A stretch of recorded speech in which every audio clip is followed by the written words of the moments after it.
Hello and welcome. This is Siraj, your host, Unleashing Talent. Today we would briefly talk about strength-based leadership and also touch upon character strength. Now let me ask you a question. If I ask you what are your top 3 strengths, think about it for a moment and maybe you write it down what your top 3 strengths are. And when you do that, I would also ask you the second question in terms of what are your top 3 improvement areas. And if I ask you the question what you would like to focus on, majority of you would say that I would like to focus on the areas for improvement, which is okay. But look at what the growth mindset is with reference to the strength-based leadership. You need to focus on your strength because those are your strengths. And those strengths you have gained over the period of time through experiences, values, beliefs in your education, and so on and so forth. So when you work on your strength and you try to build upon your strength, you always feel passionate about it and you never feel tired. There are 2 components that we would discuss. First, the strength-based leadership, and we would also touch upon the character strengths. To my mind, a strength-based leadership is a mindset.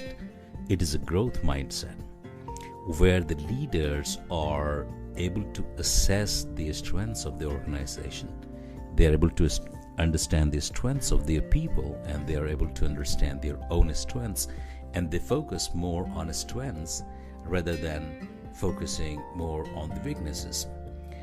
For any one of us to be successful, it is very important that we focus on the strengths. And for organizations, it is absolutely important to understand what their strengths are. We can think of another situation on a strength-based leadership.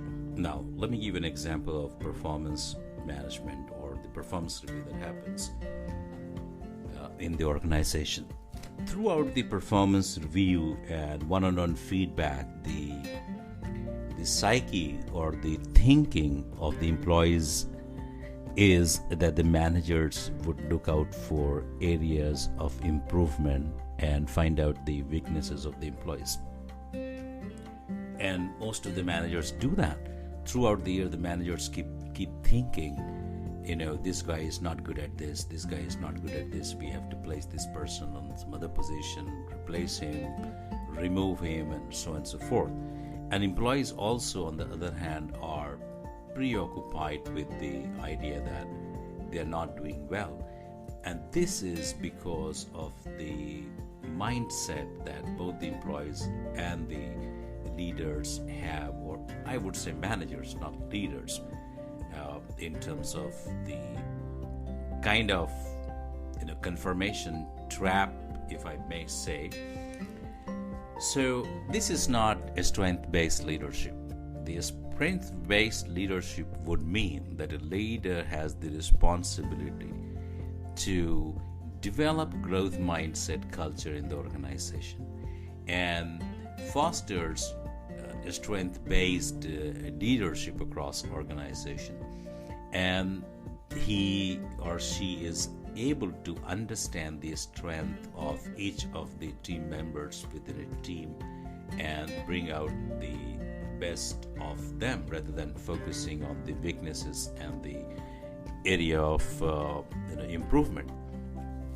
A leader doesn't have all the strengths that he needs to be successful in his mission for revenue goals or strategic goals of the organization. So how does he